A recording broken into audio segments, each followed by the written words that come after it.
بسم اللہ الرحمن الرحیم۔ السلام علیکم ورحمۃ اللہ وبرکاتہ۔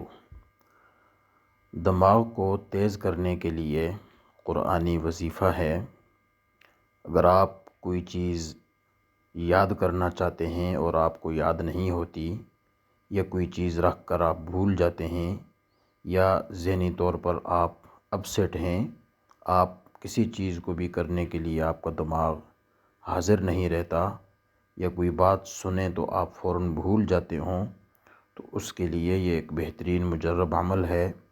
رب اشرح لی صدری ویسر لی امری واحلل عقدۃ من لسانی یفقہوا قولی۔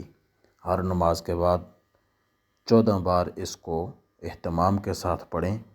اللہ رب العالمین اس کی برکت سے آپ کی دماغی بیماریوں کو دور فرما دیں گے۔ السلام علیکم ورحمۃ اللہ وبرکاتہ۔